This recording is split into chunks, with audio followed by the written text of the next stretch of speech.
L'Évangile selon Marc. Chapitre 1er. C'est ici que commence le récit des événements grandioses, la bonne nouvelle de Jésus-Christ, le Messie tant attendu, le Fils de Dieu vivant.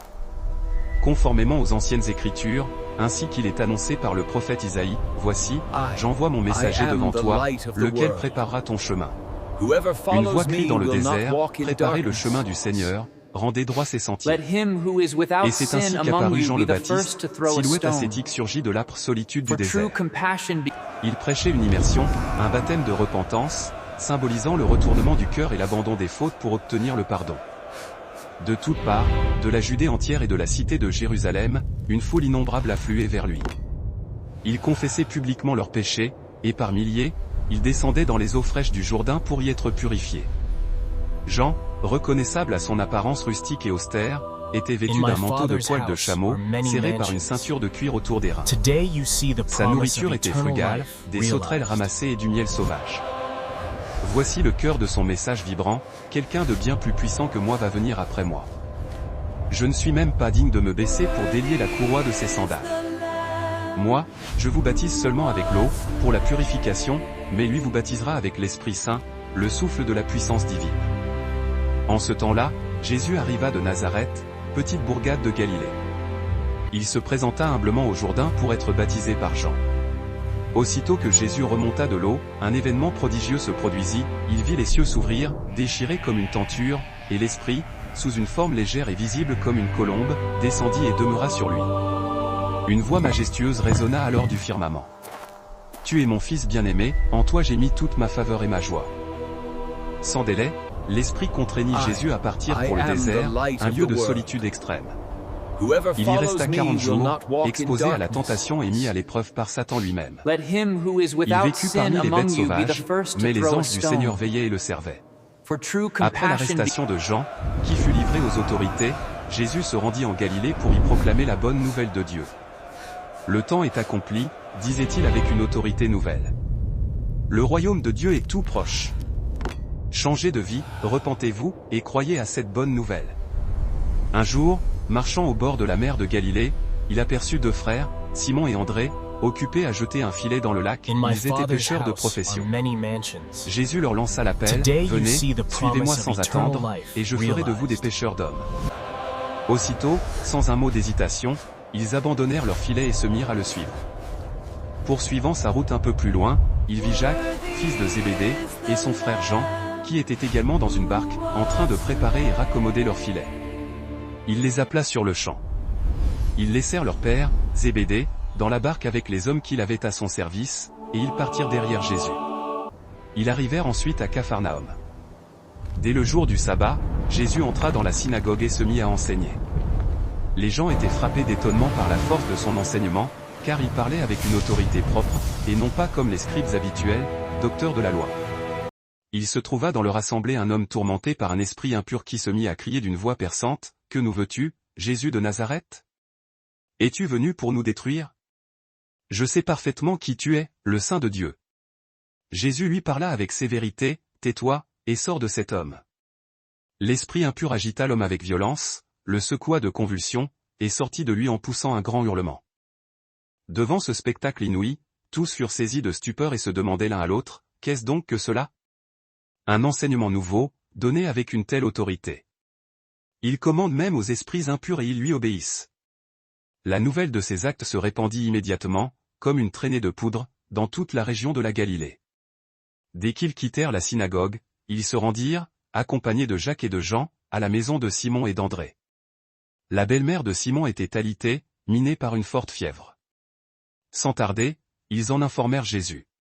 Il s'approcha, prit sa main et la fit se lever. La fièvre la quitta aussitôt, et elle se mit à les servir. Ce soir-là, lorsque le soleil se fut couché, les gens lui amenèrent tous les malades de la ville et ceux qui étaient possédés par des démons. La foule entière de la ville s'était massée devant la porte, dans une attente fébrile. Jésus guérit alors une multitude d'individus atteints de maladies diverses. Il chassa également de nombreux démons, mais il interdisait aux esprits de parler, car il savait qui il était. Très tôt le matin, alors qu'il faisait encore nuit noire, Jésus se leva, quitta la maison et se retira dans un lieu désert, isolé, où il se consacra à la prière. Simon et ses compagnons partirent à sa recherche. Quand ils l'eurent trouvé, ils lui dirent avec insistance, « Tout le monde te cherche. » Il leur répondit, « Allons ailleurs, dans les villages voisins, afin que j'y prêche aussi. Car c'est pour cela que je suis venu. » Il parcourut ainsi toute la Galilée, prêchant dans les synagogues et expulsant les démons. Un homme atteint de la lèpre, dont le corps était rongé par la maladie, vint à lui. Il se jeta à genoux et le supplia, « Si tu le veux, tu peux me rendre pur. » Ému d'une profonde indignation devant cette misère, Jésus étendit la main et le toucha, un geste interdit par la loi. « Je le veux, dit-il. Sois purifié. » À l'instant même, la lèpre disparut de son corps, et l'homme fut rendu net. Jésus le renvoya immédiatement, avec un avertissement très ferme, « Fais bien attention de n'en parler à personne. Mais va te montrer au prêtre, et offre pour ta purification les sacrifices prescrits par Moïse, afin que cela leur serve de témoignage. » Mais l'homme, tout à sa joie, sortit et se mit à proclamer la nouvelle partout, la répandant avec exubérance. Le résultat fut que Jésus ne pouvait plus entrer ouvertement dans aucune ville, il restait à l'extérieur, dans des lieux retirés et déserts. Pourtant, de partout, les gens continuaient de venir le trouver. Chapitre 2. Quelques jours plus tard, Jésus revint à Capharnaüm. La nouvelle de son retour à la maison se répandit si vite que les gens se rassemblèrent en si grand nombre qu'il n'y avait plus de place, même pas devant la porte. Et il leur annonçait la parole. Des hommes arrivèrent, portant un paralysé sur une civière. Le fardeau était lourd, porté par 4 d'entre eux. Incapables de l'approcher de Jésus à cause de la densité de la foule, ils eurent une idée audacieuse, ils montèrent sur le toit au-dessus de l'endroit où se tenait Jésus. Ils défirent les tuiles et la terre, en creusant une ouverture, et, par là, ils descendirent le grabat sur lequel le malade était couché. Voyant cette démonstration de foi déterminée, Jésus dit au paralytique, « Mon fils, tes péchés te sont pardonnés. » Or, des docteurs de la loi étaient assis là. Secrètement, ils pensaient en eux-mêmes, « Comment cet homme ose-t-il parler ainsi? Il blasphème. Qui peut pardonner les péchés, sinon Dieu seul ?» Immédiatement, Jésus sut en son esprit ce qu'ils ruminaient dans leur cœur. Il leur dit, « Pourquoi ces pensées dans vos cœurs? Qu'est-ce qui est le plus facile à dire à ce paralytique, tes péchés te sont pardonnés, ou bien, lève-toi, prends ton grabat, et marche. Mais afin que vous sachiez que le Fils de l'homme détient l'autorité sur la terre pour pardonner les péchés, il s'adressa alors au malade, je te l'ordonne, lève-toi, prends ton grabat, et rentre chez toi. L'homme se leva, prit sa natte et partit sous les yeux de l'assemblée entière. Cet événement laissa tout le monde stupéfait, et ils se mirent à louer Dieu en disant, « Jamais nous n'avons rien vu de pareil. » Jésus sortit de nouveau vers le lac de Tibériade. Une foule considérable venait à lui, et il les instruisait. En chemin, il vit Lévi, fils d'Alphée, assis à son bureau de péage, le collecteur d'impôts méprisé. Jésus lui dit simplement, « Suis-moi. » Lévi se leva aussitôt et se mit à le suivre. Par la suite, comme Jésus prenait son repas dans la maison de Lévi, un grand nombre de collecteurs d'impôts, publicains, et de pécheurs notoires se joignirent à lui et à ses disciples, car beaucoup de ces gens le suivaient désormais. Voyant qu'il mangeait en compagnie de ces âmes jugées impures et de ces publicains, les scribes du parti des pharisiens interpellèrent ses disciples, « Pourquoi mange-t-il avec les publicains et les pécheurs ?» Jésus, les ayant entendus, leur répondit par une parabole tranchante, « Ce ne sont pas les bien portants qui ont besoin d'un médecin, mais les malades. Je ne suis pas venu appeler des justes, ceux qui se croient saints, mais des pécheurs. » Or, à cette époque, les disciples de Jean et les pharisiens observaient le jeûne. Des gens s'approchèrent de Jésus et lui demandèrent, « Comment se fait-il que les disciples de Jean et ceux des pharisiens jeûnent-ils, tandis que les tiens ne jeûnent pas ?» Jésus leur fit cette réponse imagée, « Les amis de l'époux peuvent-ils jeûner tant que l'époux est avec eux? Tant qu'ils ont l'époux présent, il leur est impossible de jeûner. Mais les jours viendront où l'époux leur sera enlevé, en ce jour-là, alors oui, ils jeûneront. Personne ne coud une pièce de drap neuf non rétrécie sur un vieux vêtement, autrement, la pièce neuve se déchirerait, et la déchirure serait pire. Et personne ne met du vin nouveau dans de vieilles outres, autrement, le vin nouveau fait éclater les outres, et le vin et les outres sont perdus.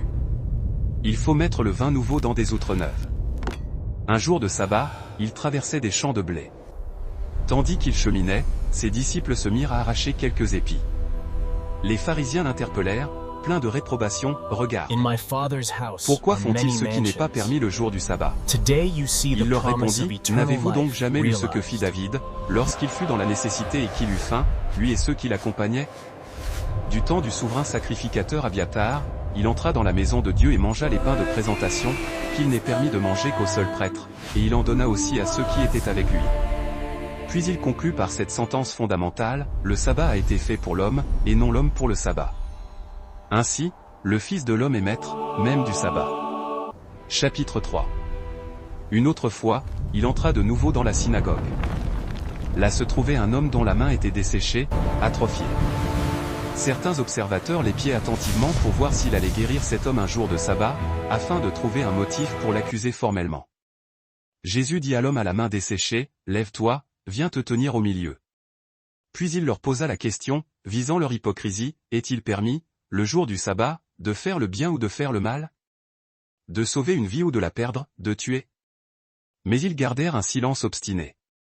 Alors, jetant autour de lui un regard chargé de colère, profondément affligé par l'endurcissement et l'aveuglement de leur cœur, il dit à l'homme, « Étends ta main. » Il l'étendit, et sa main fut instantanément restaurée, rendue parfaitement saine. Les pharisiens sortirent aussitôt et commencèrent immédiatement à tenir conseil avec les Hérodiens pour échafauder un plan visant à le faire périr. Jésus se retira avec ses disciples au bord du lac. Une foule immense de Galiléens le suivait. De plus, entendant parler de tout ce qu'il accomplissait, de grandes multitudes vinrent le trouver, non seulement de Judée et de Jérusalem, mais aussi de l'Idumée, des régions d'outre-Jourdain et des environs de Tyr et de Sidon. En raison de la densité de la foule, il demanda à ses disciples d'avoir une petite barque prête pour lui, afin que les gens ne le pressent pas de toutes parts. Car il avait guéri un si grand nombre que tous ceux qui souffraient de maladies s'efforçaient de se jeter sur lui pour le toucher. Et chaque fois que les esprits impurs le voyaient, ils se prosternaient devant lui et criaient, « Malgré eux, tu es le Fils de Dieu. » Mais il leur donnait des ordres stricts pour qu'ils ne révèlent pas son identité.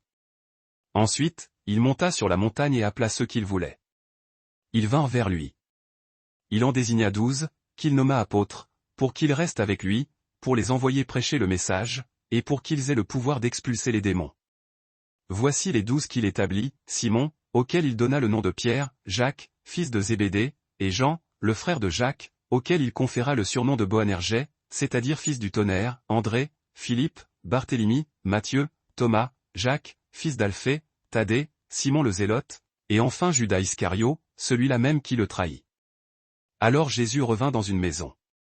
Une fois de plus, une foule se rassembla si bien qu'il était impossible pour lui et ses disciples de prendre même un repas. Lorsque sa parenté apprit cela, ils vinrent pour s'emparer de lui et le maîtriser, car ils disaient, « Il est hors de sens, il a perdu la tête. » Et les scribes qui étaient descendus de Jérusalem, pleins d'un jugement hostile, affirmaient, « Il est possédé par Béelzébul. C'est par le chef des démons qu'il chasse les démons. » Jésus les appela et, utilisant des comparaisons, paraboles, il leur parla ainsi, « Comment Satan peut-il chasser Satan? Si un royaume est divisé contre lui-même, ce royaume ne peut pas subsister. Et si une maison est divisée contre elle-même, cette maison ne pourra pas subsister.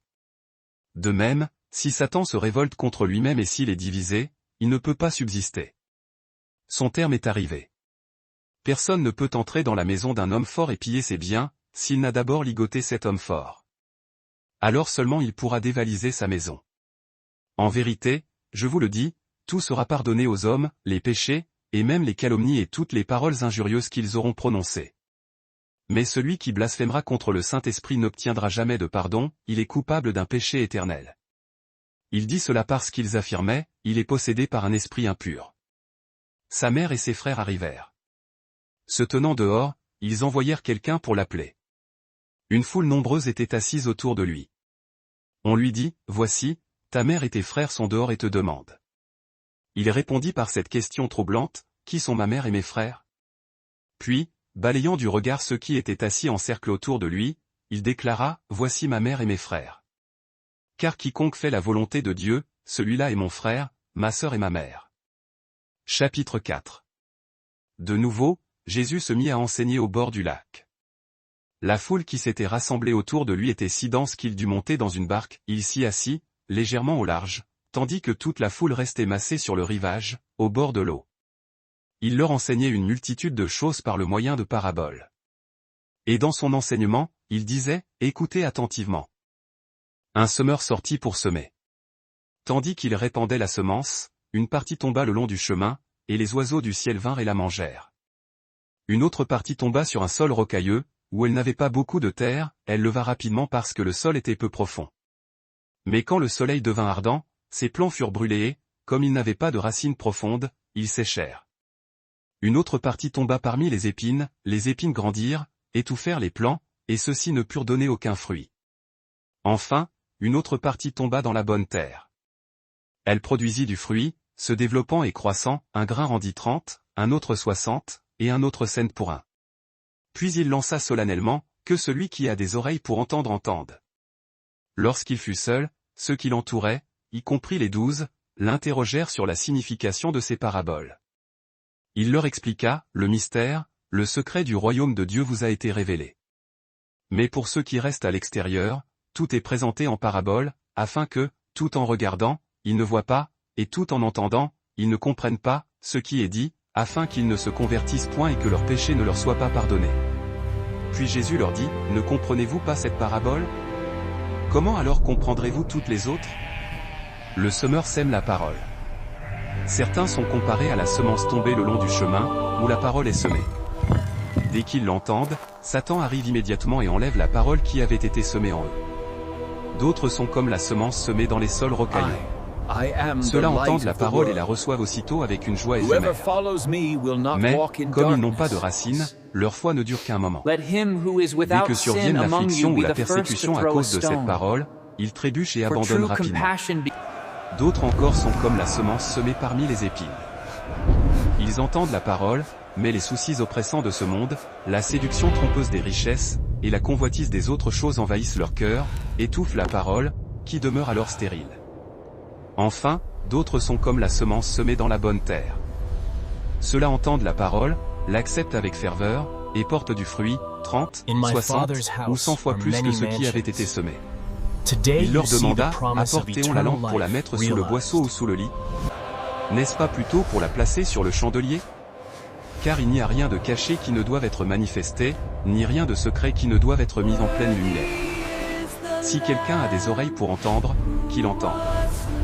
Considérez attentivement ce que vous écoutez, continua-t-il. De la mesure dont vous vous servez, on se servira pour vous, et il vous sera donné encore plus. Car à celui qui a, on donnera davantage, mais à celui qui n'a pas, on ôtera même ce qu'il a. Il dit encore, il en est du royaume de Dieu comme d'un homme qui jette la semence dans la terre. Qu'il dorme ou qu'il se lève, nuit et jour, la semence germe et croît, sans qu'il sache comment. C'est d'elle-même que la terre produit du fruit, d'abord la tige, ensuite l'épi, puis le grain mûr dans l'épi. Et dès que le fruit est à point, il y met aussitôt la faucille, car la moisson est arrivée. Il dit aussi, à quoi comparerons-nous le royaume de Dieu, ou par quelle parabole le représenterons-nous? Il est semblable à un grain de moutarde. Lorsqu'on le sème dans la terre, c'est la plus petite de toutes les semences qui sont sur la terre. Mais, après avoir été semée, elle monte et devient la plus grande de toutes les plantes du jardin, elle pousse de si grandes branches que les oiseaux du ciel peuvent venir nicher à l'ombre de son feuillage. C'est par de nombreuses paraboles de ce genre qu'il leur annonçait la parole, dans la mesure où ils étaient capables de la recevoir et de la comprendre. Il ne leur parlait jamais sans parabole, mais, quand il était seul avec ses propres disciples, il leur expliquait tout.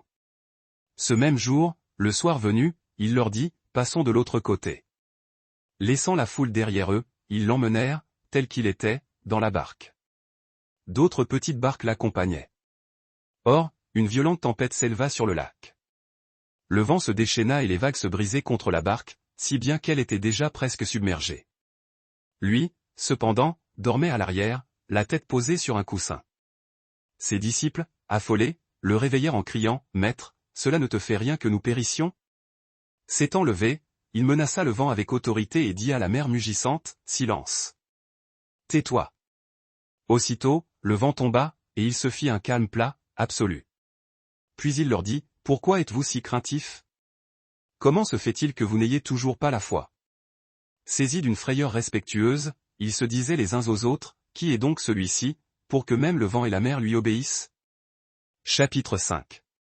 Ils arrivèrent de l'autre côté de la mer, dans le territoire des Géraséniens. Dès que Jésus sortit de la barque, un homme possédé par un esprit impur, sortant des tombeaux, vint à sa rencontre. Cet homme habitait au milieu des sépulcres. Personne n'était plus capable de le lier, même avec des chaînes. On l'avait souvent attaché avec des fers aux pieds et des chaînes aux mains, mais il brisait les chaînes et rompait les fers, personne n'avait la force de le maîtriser. Sans cesse, nuit et jour, il était parmi les tombeaux et sur les montagnes, poussant des cris inhumains et se meurtrissant avec des pierres acérées. Lorsqu'il vit Jésus de loin, il accourut et se prosterna devant lui. Et il cria d'une voix puissante, « Que me veux-tu, Jésus, fils du Dieu Très-Haut ?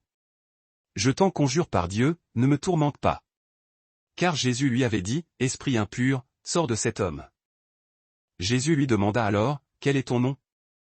Il répondit, « Mon nom est Légion, car nous sommes très nombreux. » Et il suppliait instamment Jésus de ne pas les renvoyer hors de cette région. Or, il y avait là, sur la montagne voisine, un grand troupeau de porcs qui paissaient. Les démons le supplièrent, disant, « Envoie-nous dans ces porcs, permets-nous d'entrer en eux. » Il le leur permit. Les esprits impurs sortirent de l'homme et entrèrent dans les porcs.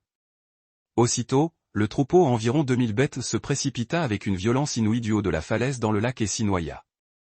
Les gardiens des porcs s'enfuirent et racontèrent tout cela dans la ville et dans les campagnes. Les gens sortirent pour voir ce qui s'était passé.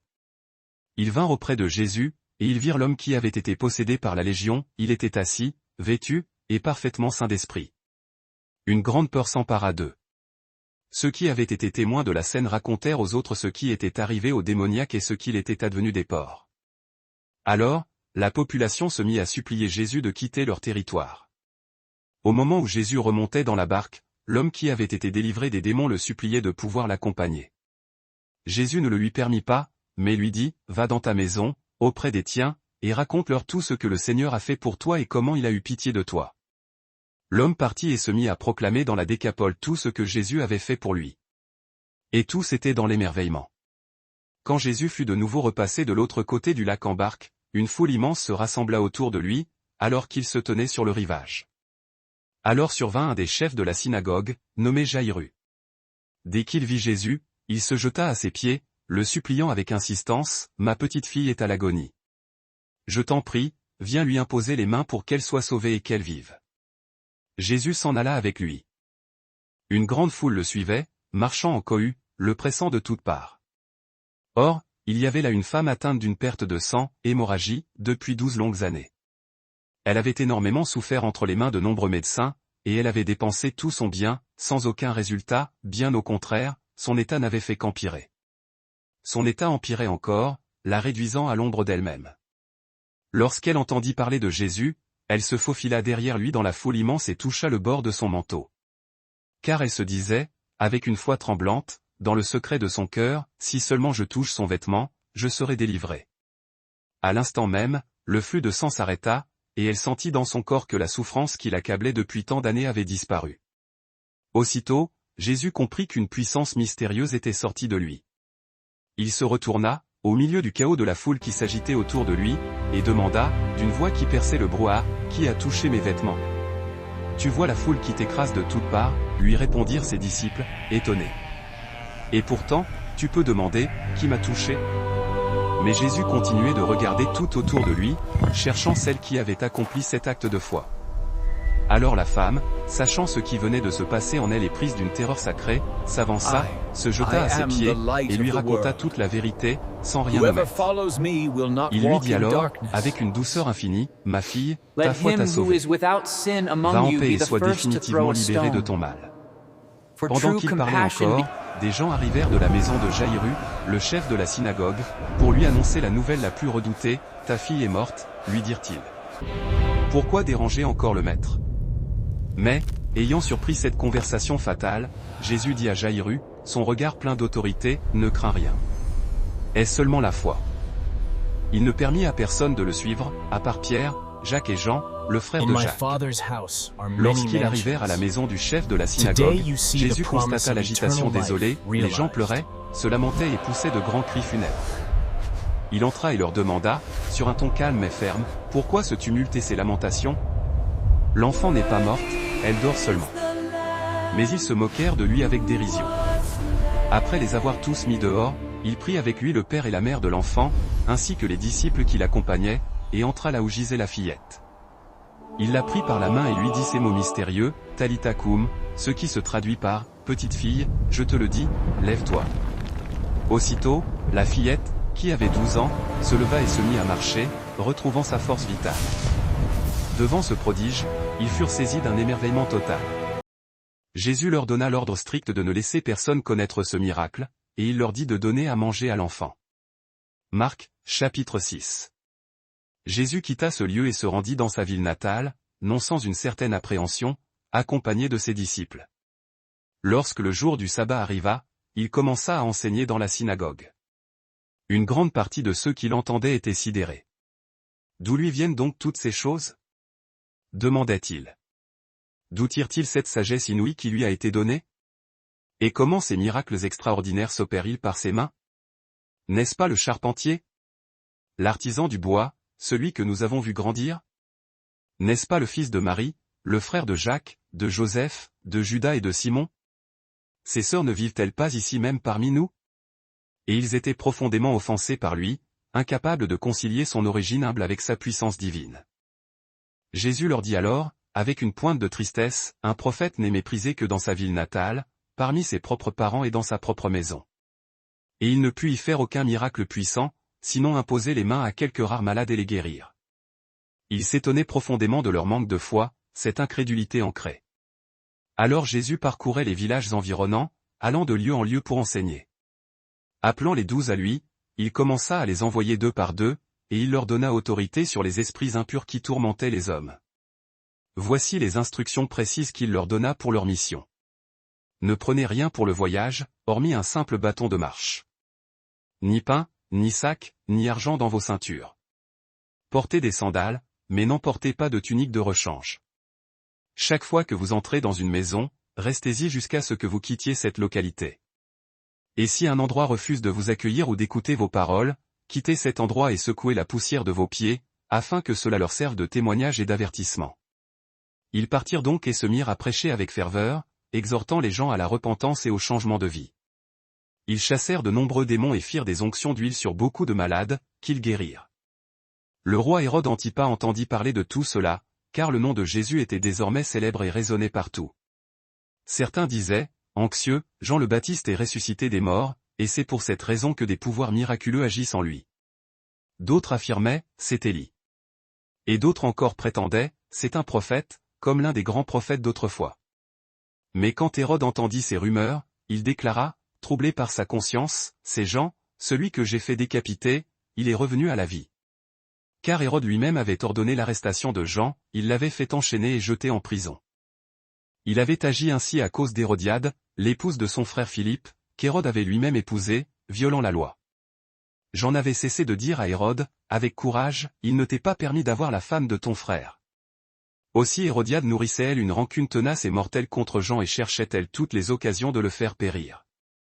Mais elle n'y parvenait pas, car Hérode craignait Jean et le protégeait, sachant qu'il était un homme juste et saint. Quand Hérode écoutait Jean, il était profondément perplexe et bouleversé, mais il aimait pourtant entendre sa parole. Finalement, le moment opportun, qu'Hérodiade attendait, arriva. Le jour de son anniversaire, Hérode donna un grand banquet somptueux pour ses hauts fonctionnaires, ses chefs militaires et les hommes influents de la Galilée. Lorsque la fille d'Hérodiade entra et se livra à une danse séduisante, elle plut énormément à Hérode et à tous ses convives. Le roi dit alors à la jeune fille, exaltée, demande-moi ce que tu veux, et je te le donnerai, quel que soit le prix. Et il lui fit ce serment solennel, un piège fatal, quoi que tu me demandes, je te le donnerai, fût-ce la moitié de mon royaume. Elle sortit et demanda à sa mère, que dois-je demander? La tête de Jean le Baptiste, répondit Hérodiade, le regard froid. Aussitôt, la jeune fille se hâta de retourner auprès du roi pour présenter sa requête macabre, je veux que tu me donnes immédiatement, sur un plat, la tête de Jean le Baptiste. Le roi fut profondément affligé, accablé par le poids de la décision. Mais à cause de ses serments publics et de ses invités, il ne voulut pas lui refuser cette exigence. Il envoya donc sans tarder un bourreau avec l'ordre exprès d'apporter la tête de Jean. L'homme se rendit à la prison, décapita Jean, puis rapporta sa tête sur un plat. Il la présenta à la jeune fille, et celle-ci la remit à sa mère, dont la vengeance était accomplie. Ayant appris la nouvelle, les disciples de Jean vinrent, prirent son corps et l'ensevelirent dans un tombeau. Les apôtres se rassemblèrent autour de Jésus et lui racontèrent avec enthousiasme tout ce qu'ils avaient fait et tout ce qu'ils avaient enseigné. Alors, voyant qu'il y avait tant de gens qui allaient et venaient qu'ils n'avaient même plus le temps de prendre un repas, Jésus leur dit, venez à l'écart, vous seuls, dans un lieu désert, et reposez-vous un peu de cette agitation. Ils partirent donc seuls en barque vers un endroit isolé. Mais beaucoup de gens les virent s'éloigner et les reconnurent. Ils accoururent à pied de toutes les villes environnantes et arrivèrent là-bas avant eux, les attendant déjà sur le rivage. Quand Jésus sortit de la barque et vit la foule immense, il fut saisi de compassion pour eux, car ils étaient comme des brebis sans berger, errantes et désemparées. Alors il se mit à leur enseigner de longues et profondes vérités. Le jour était déjà bien avancé. Ses disciples s'approchèrent de lui et lui dirent, « Cet endroit est isolé, et l'heure est déjà très tardive. Renvoie ces gens afin qu'ils puissent aller dans les campagnes et les villages environnants pour s'acheter de quoi manger et se restaurer. » Mais il leur répondit, avec une exigence inattendue, « Donnez-leur vous-même à manger. » Faut-il aller acheter pour plus de 200 deniers de pain et le leur donner à manger? S'étonnèrent-ils, calculant le coût colossal. Combien de pain avez-vous? Leur demanda-t-il. Allez voir. Après avoir vérifié, ils lui dirent, 5 pains et 2 poissons. Alors Jésus ordonna à tout le monde de s'asseoir, par groupe, sur l'herbe d'un vert éclatant. Ils s'assirent par groupe de 100 et de 50. Prenant les 5 pains et les 2 poissons, levant les yeux au ciel, il rendit grâce et rompit les pains. Il les donna ensuite à ses disciples pour qu'ils les distribuent à la foule. Il partagea également les 2 poissons entre tous. Ils mangèrent tous à satiété et furent pleinement rassasiés. Et les disciples ramassèrent 12 paniers remplis des morceaux de pain et de poissons qui restaient. Le nombre d'hommes qui avaient mangé ce jour-là était d'environ 5000. Aussitôt après cela, Jésus força ses disciples à monter dans la barque et à le précéder de l'autre côté, vers Bethsaïda, pendant que lui-même congédiait la foule. Après les avoir quittés, il monta sur la montagne, seul, pour prier en silence. Tard dans la nuit, la barque se trouvait au milieu du lac, et Jésus était seul sur la terre ferme. Il vit que les disciples peinaient à ramer avec force, car le vent leur était contraire. Vers la 4e veille de la nuit, peu avant l'aube, il alla vers eux, marchant sur l'eau du lac. Ils s'apprêtaient à les dépasser, mais quand ils le virent marcher sur le lac, ils crurent que c'était un fantôme.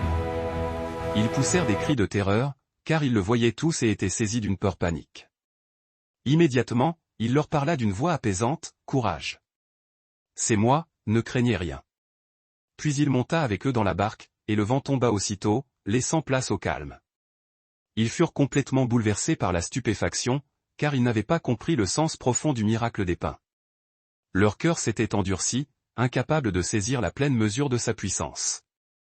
Ayant traversé le lac, ils abordèrent à Gensaret et y jetèrent l'ancre. Dès qu'ils furent sortis de la barque, les gens reconnurent immédiatement Jésus. Ils parcoururent toute cette région et se mirent à transporter les malades sur des nattes, vers tous les endroits où l'on annonçait sa présence. Et partout où il entrait, que ce soit dans les villages, les villes ou les campagnes, il déposait les malades sur les places publiques. Il le suppliait de leur permettre de toucher ne serait-ce que le bord de son manteau. Et tous ceux qui le touchaient étaient guéris instantanément. Marc, chapitre 7. Les pharisiens et quelques scribes, venus spécialement de Jérusalem, se rassemblèrent autour de Jésus et remarquèrent que certains de ses disciples mangeaient leur nourriture avec des mains, impures, c'est-à-dire qui n'avaient pas été soumises au rituel de lavage. Car les pharisiens et tous les juifs, attachés à la tradition des anciens, ne mangent jamais sans s'être lavé les mains selon un rite cérémoniel bien précis. De même, lorsqu'ils reviennent du marché, ils ne mangent pas sans s'être purifiés par une aspersion. Et ils observent beaucoup d'autres traditions rigides, comme le lavage rituel des coupes, des cruches et des ustensiles de cuivre. C'est pourquoi les pharisiens et les scribes demandèrent à Jésus, avec un air de reproche, « Pourquoi tes disciples ne vivent-ils pas selon la tradition des anciens, mais mangent-ils leur nourriture avec des mains impures et souillées ?» Il leur répondit, avec une sévérité cinglante, « Ésaïe a bien prophétisé à votre sujet, hypocrite que vous êtes. Comme il est écrit, ce peuple m'honore des lèvres, mais son cœur est éloigné de moi. C'est en vain qu'ils m'adorent, car ils enseignent des doctrines qui ne sont que des préceptes humains. Vous abandonnez délibérément le commandement de Dieu pour vous accrocher aux traditions inventées par les hommes. » Et il ajouta, développant sa critique, « Vous avez l'art de très bien mettre de côté le commandement de Dieu afin d'observer et d'établir vos propres traditions humaines. En effet, Moïse a dit, honore ton père et ta mère, et, que celui qui maudit son père ou sa mère soit puni de mort. Mais vous, vous dites, si quelqu'un déclare que les biens avec lesquels il aurait pu assister son père ou sa mère sont corbans, c'est-à-dire consacrés à Dieu, alors vous ne lui permettez plus de rien faire pour son père ou sa mère.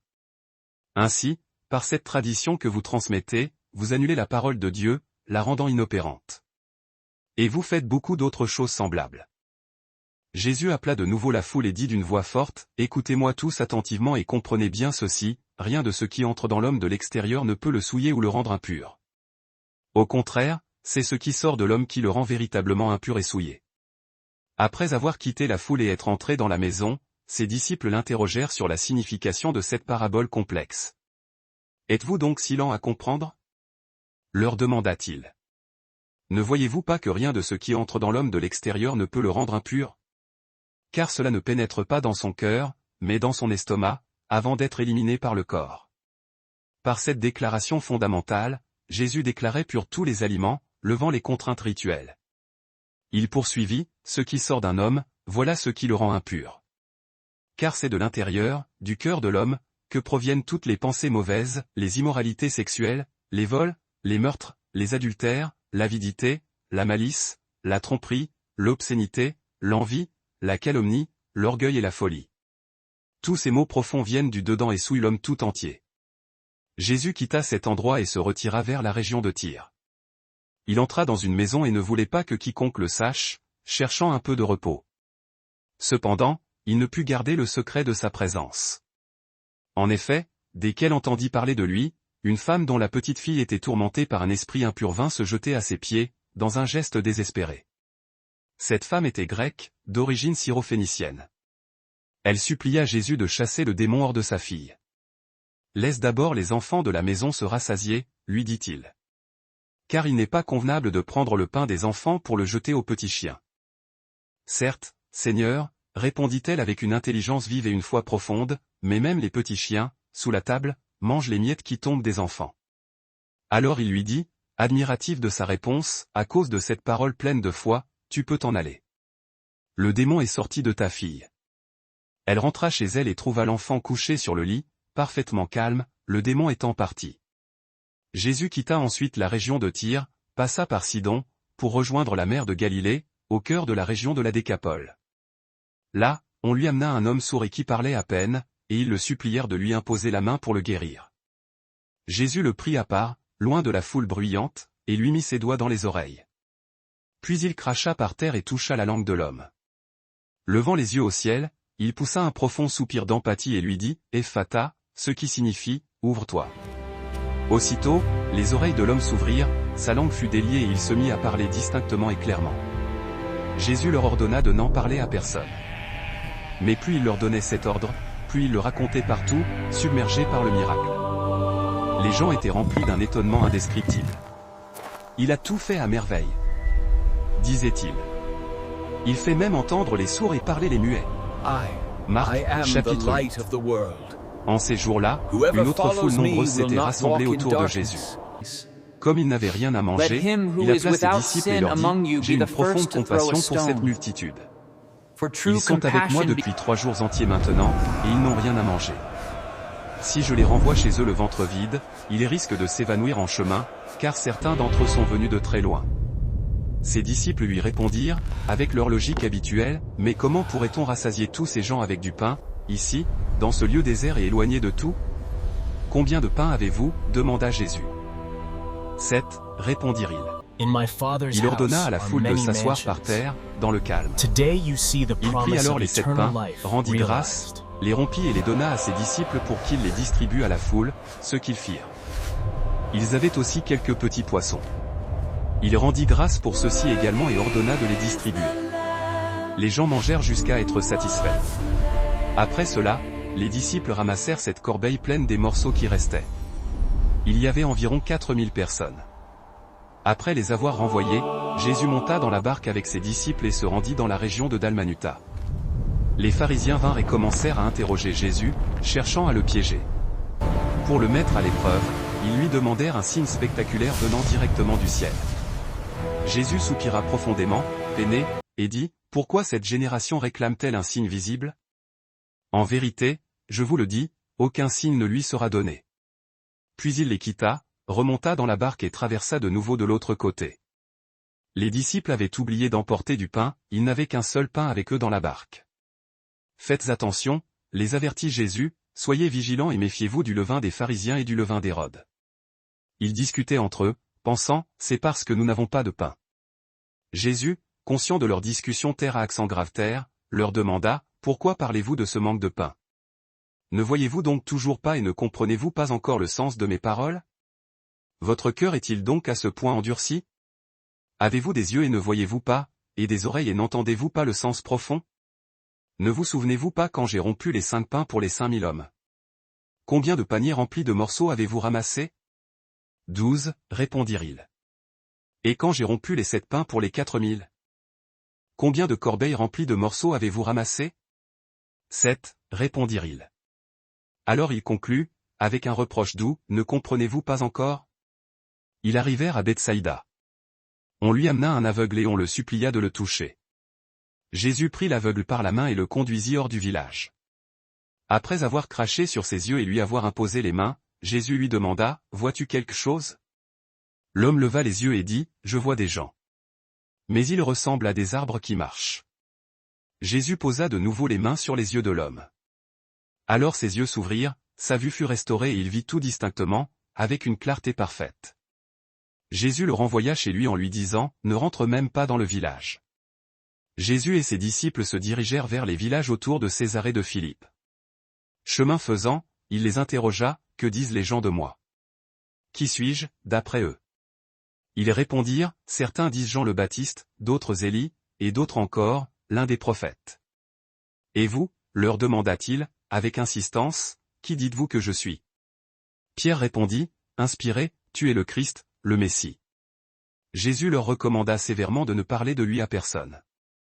Il commença ensuite à leur enseigner une vérité difficile, il fallait que le Fils de l'homme souffre beaucoup, qu'il soit rejeté par les anciens, les principaux sacrificateurs et les scribes, qu'il soit mis à mort, et qu'il ressuscite 3 jours après. Il parlait de cela ouvertement, sans aucune ambiguïté. Alors Pierre le prit à part et se mit à lui faire des reproches, contestant l'inéluctabilité de cette souffrance. Mais Jésus se retourna, regarda ses disciples, et réprimanda vivement Pierre, « Arrière de moi, Satan. » Lui dit-il. « Tes pensées ne sont pas les préoccupations de Dieu, mais des préoccupations purement humaines. » Puis il appela la foule avec ses disciples et dit, « Si quelqu'un veut marcher derrière moi et devenir mon disciple, qu'il renonce à lui-même, qu'il prenne courageusement sa croix, et qu'il me suive.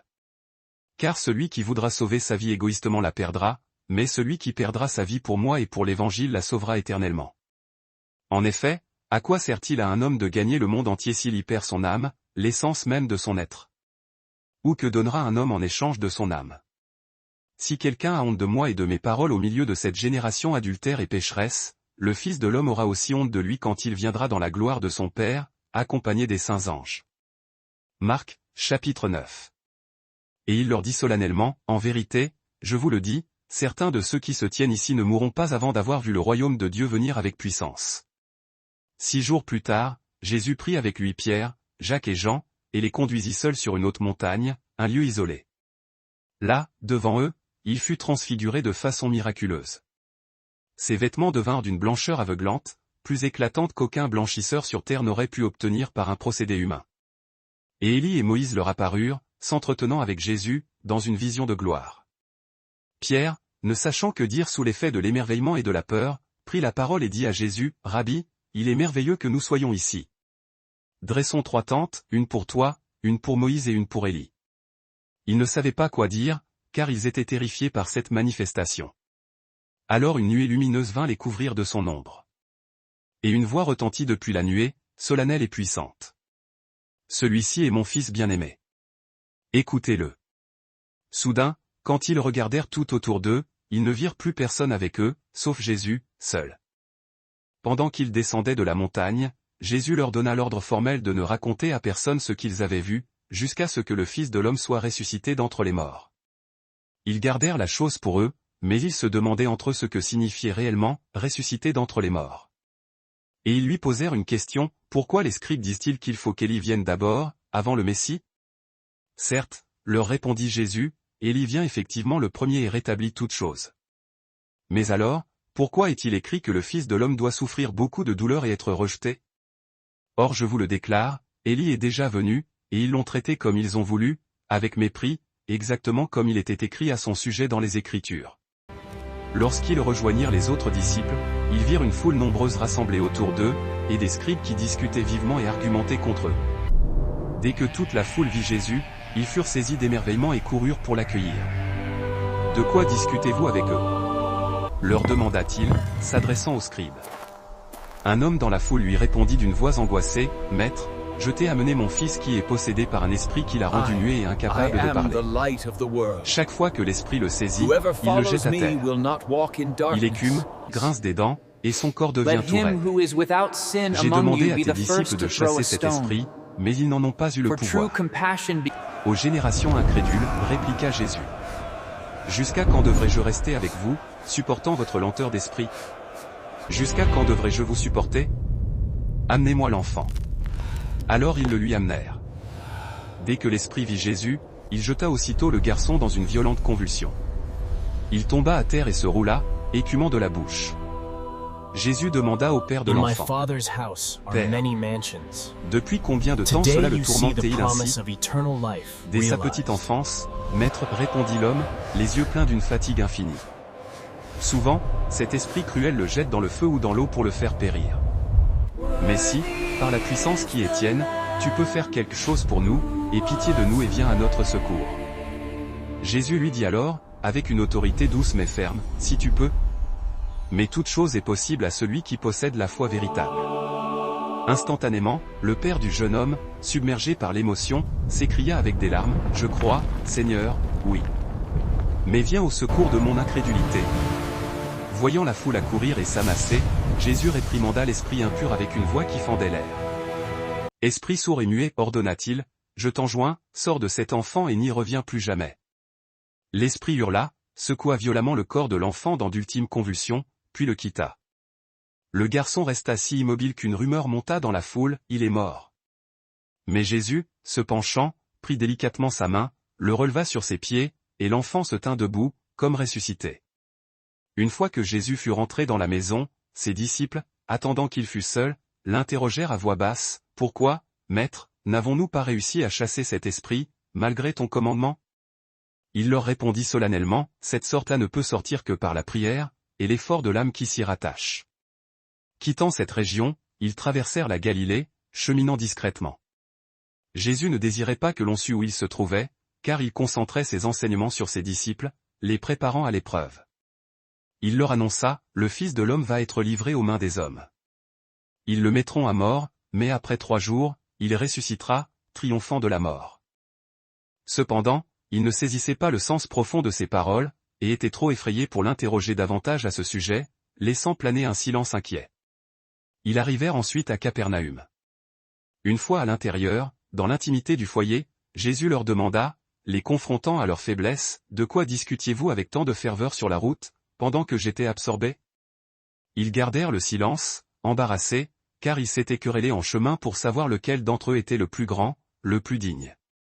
S'asseyant, Jésus appela les 12 près de lui et leur dit, posant les bases du royaume, « Si quelqu'un aspire à être le premier, il doit accepter de devenir le dernier de tous et le serviteur de tous, sans exception. » Puis, il prit un petit enfant, le plaça au milieu d'eux, et le prenant dans ses bras avec affection, il leur déclara, « Celui qui accueille en mon nom un seul de ces petits-enfants, m'accueille moi-même, et celui qui m'accueille, n'accueille pas seulement moi, mais aussi celui qui m'a envoyé, la source de toute autorité. » Maître, intervint Jean, un peu indigné, « Nous avons vu quelqu'un chasser des démons en ton nom, et nous lui avons ordonné d'arrêter, parce qu'il ne faisait pas partie de notre groupe, de nos compagnons de route. » Ne l'en empêchez pas, rétorqua Jésus.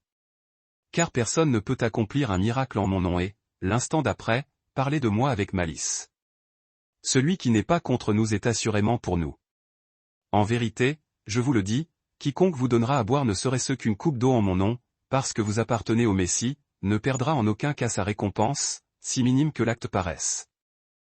Il passa ensuite à un avertissement d'une extrême gravité, « Si quelqu'un est la cause de la chute spirituelle de l'un de ces petits qui croient en moi, il vaudrait mieux pour lui qu'une énorme meule de moulin soit attachée autour de son cou et qu'il soit précipité dans les profondeurs de la mer, pour y périr immédiatement. » Il poursuivit avec des images saisissantes, « Si c'est ta main qui te pousse au péché, coupe-la sans hésiter.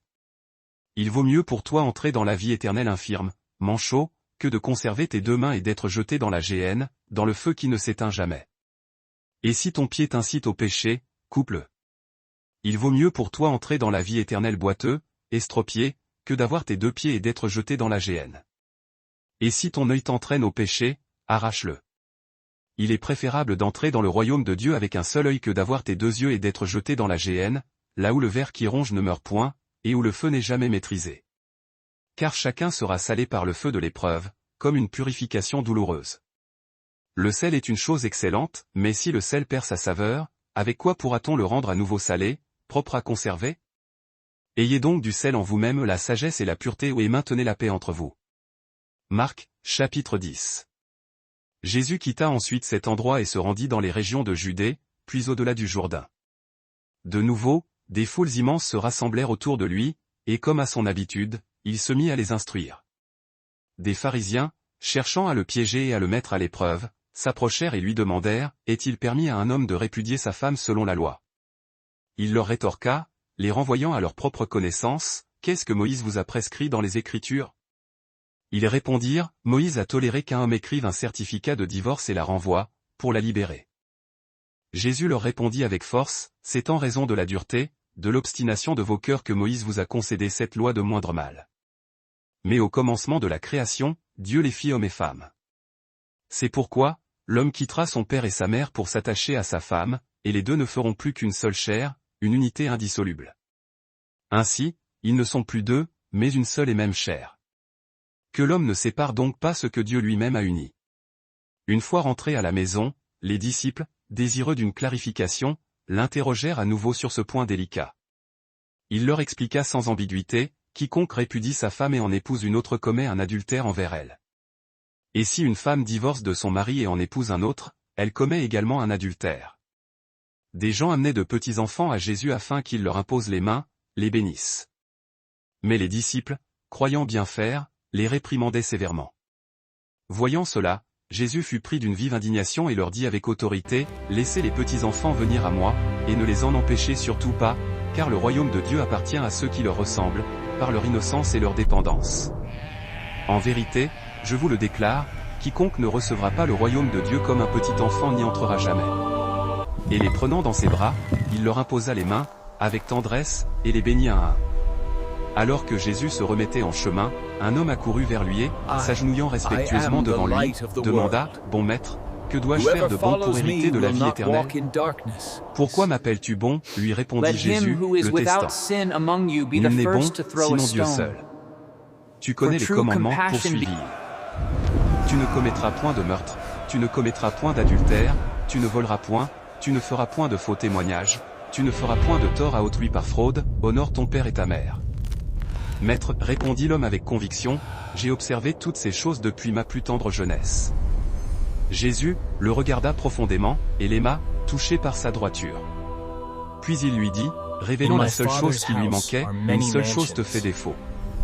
Va, vends tout ce que tu possèdes, distribue le produit de cette vente aux pauvres, et tu auras un trésor inépuisable dans le ciel. Alors, reviens et suis-moi sans condition. À ces mots, le visage de l'homme s'assombrit. Il s'en alla, triste et découragé, car il possédait de très grands biens, qui était son véritable maître. Regardant autour de lui, Jésus dit alors à ses disciples, qu'il est difficile pour ceux qui possèdent des richesses d'entrer dans le royaume de Dieu. Les disciples furent stupéfaits, choqués par la radicalité de cette déclaration. Mais Jésus reprit, insistant, « Mes enfants, qu'il est ardu d'accéder au royaume de Dieu. Il est plus aisé à un chameau de passer par le chat d'une aiguille qu'à un riche d'entrer dans le royaume de Dieu. » Encore plus étonnés, les disciples se dirent entre eux, « Mais alors, qui peut être sauvé ?» Jésus, fixant son regard sur eux, leur affirma, « Pour les hommes, cela est parfaitement impossible, mais pas pour Dieu. Car pour Dieu, toutes choses sont possibles, même l'impossible. » Alors Pierre, prenant la parole, lui dit, « Voici, nous avons tout abandonné pour te suivre, nos biens, nos foyers. » En vérité, je vous le dis, répondit Jésus, il n'y a personne qui aura laissé, à cause de moi et de l'Évangile, sa maison, ou ses frères, ou ses sœurs, ou sa mère, ou son père, ou ses enfants, ou ses champs, qui ne reçoivent au centuple dans ce siècle présent, des maisons, des frères, des sœurs, des mères, des enfants et des champs malgré les persécutions et dans le siècle à venir, la vie éternelle. Cependant, beaucoup de ceux qui sont actuellement les premiers seront les derniers, et les derniers seront les premiers dans le royaume. Ils étaient en chemin, montant vers Jérusalem, et Jésus marchait en tête avec une détermination que nul n'osait troubler. Les disciples étaient dans l'étonnement face à cette allure résolue, et ceux qui les suivaient éprouvaient de la crainte. De nouveau, il prit les 12 à part, en privé, et se mit à leur détailler tout ce qui allait lui arriver. « Voici, nous montons à Jérusalem, leur annonça-t-il, la voie lourde de prescience, et le Fils de l'homme sera livré aux chefs des prêtres et aux scribes. Ils le condamneront à mort, puis ils le livreront aux païens. Ceux-ci se moqueront de lui, cracheront sur lui, le flagelleront cruellement, et finiront par le tuer. Mais, 3 jours après, il ressuscitera, accomplissant la promesse divine. » Alors Jacques et Jean, les fils de Zébédée, s'approchèrent de lui. « Maître, dirent-ils, manifestant leur ambition, nous voudrions que tu fasses pour nous ce que nous te demanderons. »« Que désirez-vous que je fasse pour vous ?» leur demanda-t-il en retour.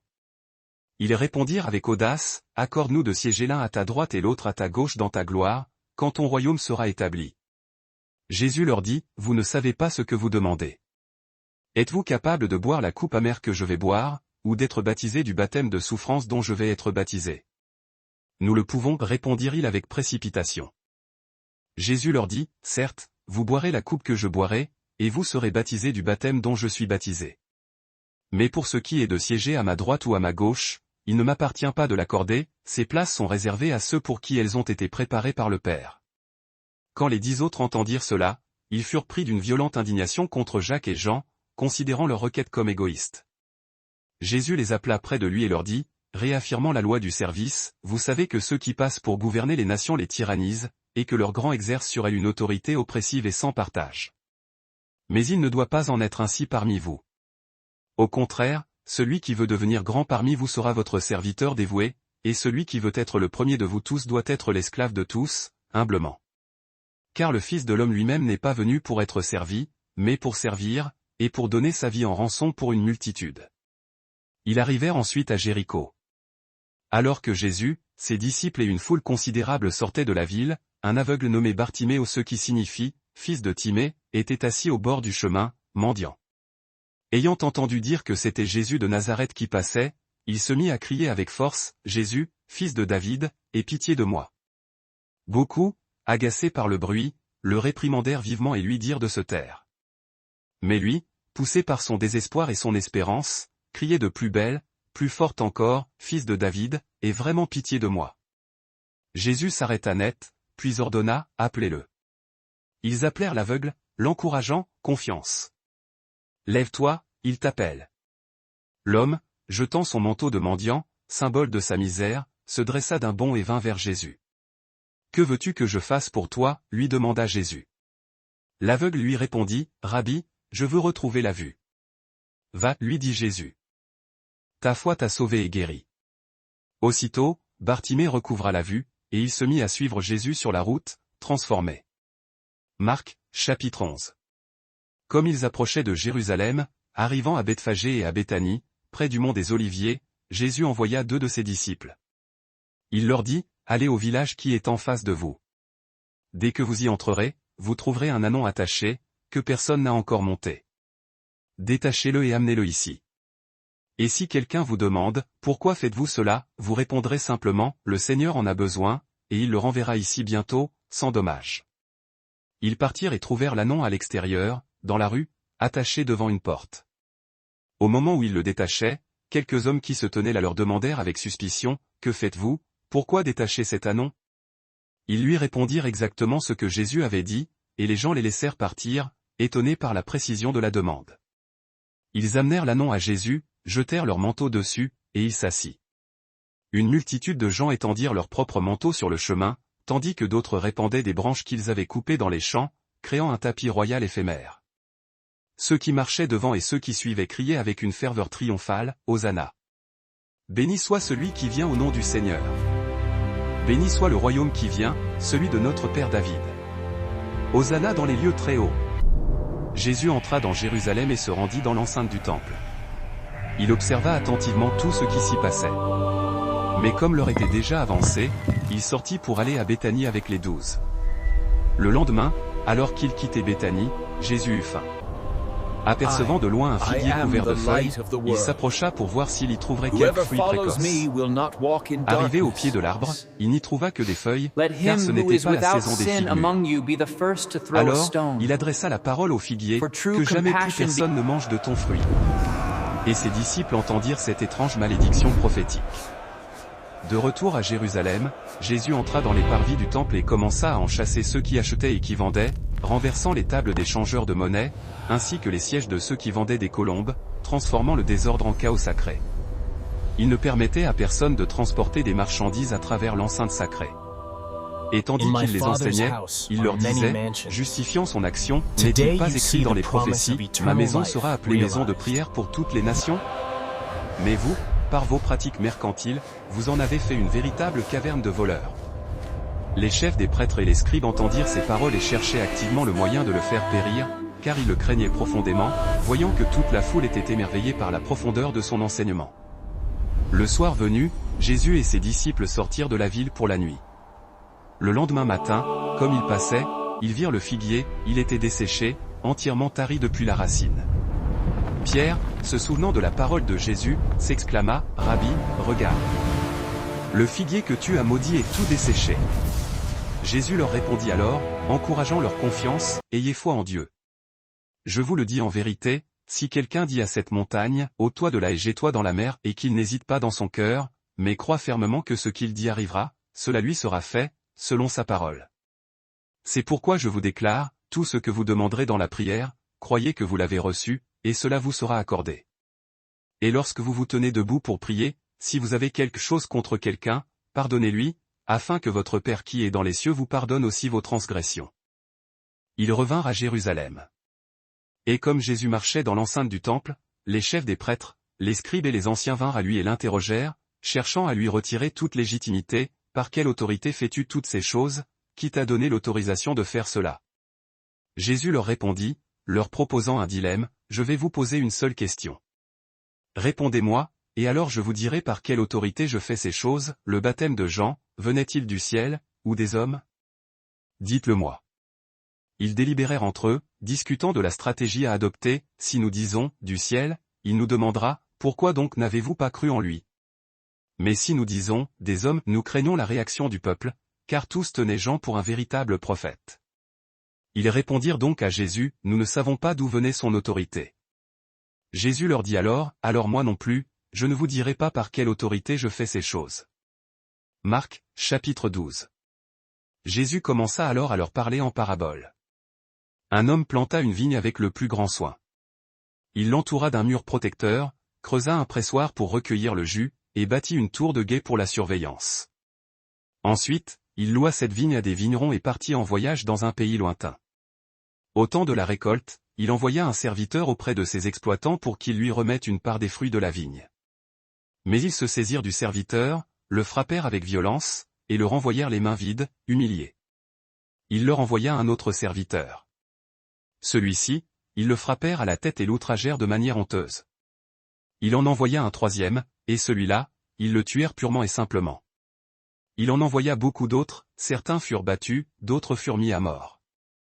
Il ne lui restait plus qu'une personne à envoyer, son fils bien-aimé. Il l'envoya en dernier, se disant, « Ils auront du respect pour mon fils, ils l'écouteront. » Mais ces vignerons se dirent entre eux, avec une cupidité meurtrière, « Celui-ci est l'héritier légitime. Venez, tuons-le, et l'héritage nous reviendra de droit, par la force. » Et ils le prirent, le tuèrent sauvagement et jetèrent son corps hors de la vigne. Jésus demanda, « Que fera donc le maître de la vigne? Il viendra, il exterminera ces vignerons infidèles et confiera la vigne à d'autres, plus dignes. » Il les interpella, « N'avez-vous pas lu ce passage des Écritures qui s'accomplit, la pierre qu'ont rejetée ceux qui bâtissaient est devenue la principale pierre de l'angle, la pierre angulaire. C'est l'œuvre du Seigneur, et c'est une merveille à nos yeux. » Les chefs des prêtres, les scribes et les anciens cherchaient ardemment le moyen de l'arrêter, car ils avaient compris qu'il avait prononcé cette parabole directement contre eux. Mais ils redoutaient la réaction de la foule. Ils le laissèrent donc et s'en allèrent, complotant. Plus tard, ils envoyèrent auprès de lui quelques-uns des pharisiens et des hérodiens, ces factions habituellement opposées s'alliant pour le piéger, afin de le prendre en défaut par ses propres paroles. Ils vinrent lui dire, « Maître, nous savons que tu es un homme intègre, sincère, et que tu ne te laisses influencer par personne, car tu ne tiens compte d'aucune apparence humaine. Tu enseignes la voie de Dieu en toute vérité. Est-il permis, selon la loi, de payer le tribut, l'impôt, à César, ou non? Devons-nous payer ou ne pas payer? » Mais Jésus, qui discernait leur hypocrisie sournoise, leur demanda, « Pourquoi me tendez-vous un piège? Apportez-moi un denier, que je le voie. Ils lui apportèrent la pièce de monnaie. Il leur demanda, de qui est cette image et cette inscription gravée sur la pièce? Ils répondirent, de César. Alors Jésus leur dit, tranchant la question avec sagesse, rendez donc à César ce qui appartient à César, et à Dieu ce qui appartient à Dieu. Et ils étaient absolument émerveillés de sa réponse, qui déjouait tous leurs plans. Puis vinrent à lui les Sadducéens, ceux qui soutiennent qu'il n'y a pas de résurrection des morts, avec une question destinée à le ridiculiser. Maître, dirent-ils, Moïse nous a prescrit que si le frère d'un homme meurt et laisse une femme sans postérité, cet homme doit épouser la veuve afin de susciter une descendance à son frère défunt. Or, il y avait 7 frères. Le premier se maria, et mourut sans laisser d'enfant. Le deuxième épousa la veuve, et mourut lui aussi sans postérité. Il en fut de même pour le troisième. En fait, aucun des 7 frères ne laissa d'enfant. Finalement, la femme mourut aussi, après tous les autres. À la résurrection, alors qu'ils ressuscitent tous, de qui sera-t-elle la femme, puisque les 7 l'ont eue pour épouse? Jésus leur répondit avec une autorité cinglante, n'êtes-vous pas dans l'erreur la plus totale parce que vous ignorez les Écritures et la puissance de Dieu? En effet, lorsque les morts ressusciteront, ils ne se marieront plus, ni ne seront donnés en mariage, ils seront semblables aux anges qui sont dans les cieux, dans une existence transformée. Quant au fait que les morts ressuscitent, n'avez-vous pas lu dans le livre de Moïse, dans le récit du buisson ardent, comment Dieu lui a parlé en disant, « Je suis le Dieu d'Abraham, le Dieu d'Isaac, et le Dieu de Jacob » Il n'est pas le Dieu des morts, mais le Dieu des vivants. Vous êtes donc dans une très grave méprise. Un des scribes, les ayant entendus débattre et voyant que Jésus leur avait si bien répondu, s'approcha et lui demanda, de tous les commandements, quel est le plus important, celui qui prime sur tous? Jésus lui répondit, le premier et le plus important de tous est celui-ci, écoute, Israël, le Seigneur, notre Dieu, est l'unique Seigneur. Tu aimeras le Seigneur, ton Dieu, de tout ton cœur, de toute ton âme, de toute ton intelligence et de toute ta force. Voici le second, qui lui est indissociable, tu aimeras ton prochain comme toi-même. Il n'y a pas de commandement plus grand que cela. Le scribe lui dit, reconnaissant la sagesse de la réponse, bien dit, Maître. Tu as exposé la vérité en affirmant qu'il n'y a qu'un seul Dieu, et qu'il n'y en a pas d'autre que lui. Et l'aimer de tout son cœur, de toute son intelligence, de toute son âme et de toute sa force, et aimer son prochain comme soi-même, c'est infiniment plus précieux que tous les holocaustes et les sacrifices rituels. Jésus, voyant qu'il avait répondu avec sagesse et compréhension spirituelle, lui dit, tu n'es pas loin du royaume de Dieu.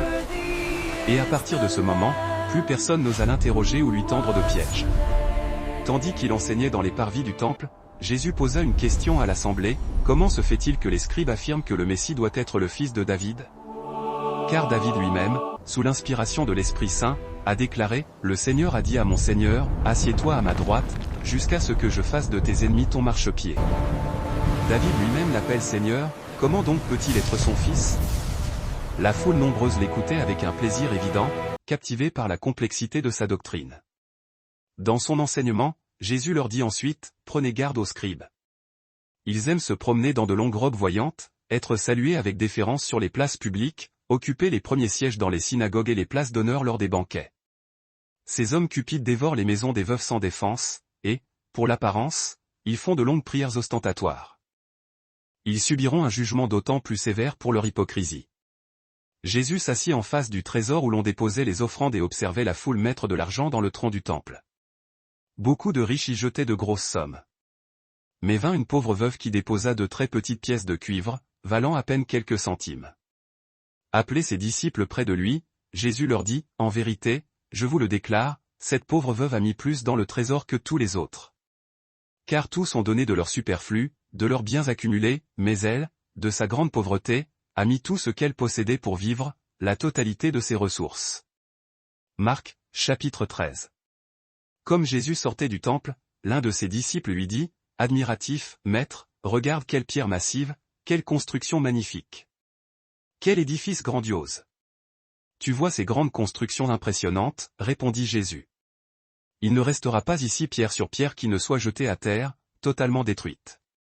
Tandis que Jésus était assis sur le mont des Oliviers, faisant face au temple, Pierre, Jacques, Jean et André vinrent l'interroger en privé, cherchant la connaissance, dis-nous, quand ces choses arriveront-elles? Et quel sera le signe annonciateur que toutes ces destructions sont sur le point de s'accomplir? Jésus leur dit, prenez garde que personne ne vous égare ou ne vous détourne de la vérité. Car de nombreux imposteurs viendront sous mon nom, se proclamant fallacieusement le Messie promis, et ils séduiront une multitude crédule. Quand vous entendrez parler de conflits lointains et de bruits de guerre menaçants, ne soyez pas troublés outre mesure. Ces prémices d'horreur sont nécessaires, des événements inéluctables, mais la fin ultime n'est pas encore là. Une nation se dressera férocement contre une autre, et un royaume s'opposera violemment à un autre. Des séismes puissants secoueront la terre dans diverses régions, et la famine s'abattra lourdement sur les peuples. Tous ces maux ne sont que les premières contractions, les douleurs inaugurales de l'enfantement d'une nouvelle ère. Vous, mes disciples, vous devez rester vigilants, car le monde vous rejettera avec virulence. On vous livrera aux tribunaux locaux et vous serez cruellement battus dans les synagogues, centre de la vie religieuse. À cause de mon nom, vous serez traînés devant des gouverneurs puissants et des rois, afin que votre témoignage résonne jusqu'à eux, plaidant ma cause. Cependant, il est impératif que l'Évangile, cette bonne nouvelle, soit d'abord proclamé dans la totalité des nations. Lorsqu'on vous arrêtera et que l'on vous conduira devant vos juges, ne vous préoccupez pas à l'avance de ce que vous devrez articuler pour votre défense. Exprimez simplement ce qui vous sera inspiré à cet instant précis, car ce ne sera pas votre voix qui parlera, mais l'Esprit Saint lui-même qui s'exprimera par votre intermédiaire. La trahison sévira même au sein des liens les plus sacrés, le frère livrera son propre frère à la mort, et le père son enfant. Les enfants se rebelleront contre leurs parents, allant jusqu'à les faire exécuter. À cause de moi, vous serez haïs de tous. Mais celui qui maintiendra sa foi inébranlable jusqu'à la fin de cette épreuve sera sauvé et trouvera la vie véritable.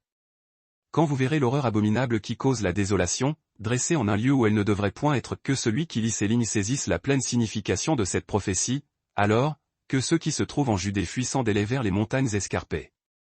Que l'homme sur la terrasse de son toit ne descende pas un instant pour récupérer le moindre objet de sa maison. Que celui qui travaille au champ ne retourne pas chercher son manteau laissé derrière lui.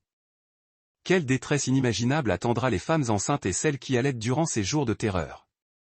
Priez instamment pour que cette fuite ne coïncide pas avec l'hiver rigoureux, car ces jours-là seront marqués par une affliction sans pareille, jamais égalée depuis le commencement de la création par Dieu jusqu'à maintenant, et qui ne le sera plus jamais par la suite. Si le Seigneur, dans sa miséricorde, n'avait pas abrégé cette période funeste, aucune chair n'y survivrait. Mais en faveur de ses élus, de ceux qu'il a souverainement choisis, il a écourté ces jours de calamité. En ce temps-là, si quelqu'un vous dit « Regardez, le Messie est ici », ou « Regardez, il est là-bas », n'ajoutez aucune foi à ces paroles. Car de faux messies surgiront, et de faux prophètes, exécutant de grands prodiges et des signes miraculeux, dans le but d'égarer, si c'était possible, même les élus de Dieu. Restez donc sur vos gardes. Je vous ai averti de tout, vous révélant l'avenir avant même qu'il n'arrive. Mais immédiatement après la détresse de ces jours sombres, le soleil s'obscurcira totalement et la lune ne répandra plus sa lumière nocturne. Les étoiles de la voûte céleste commenceront leur chute spectaculaire, et les puissances célestes qui gouvernent l'univers seront ébranlées jusqu'à leur fondement. C'est alors que les hommes verront le Fils de l'homme arriver sur les nuées, revêtu d'une puissance et d'une gloire éclatantes. Et il dépêchera ses anges pour rassembler ses élus des quatre vents, des extrémités de la terre aux confins du ciel. Tirez une leçon de l'exemple du figuier.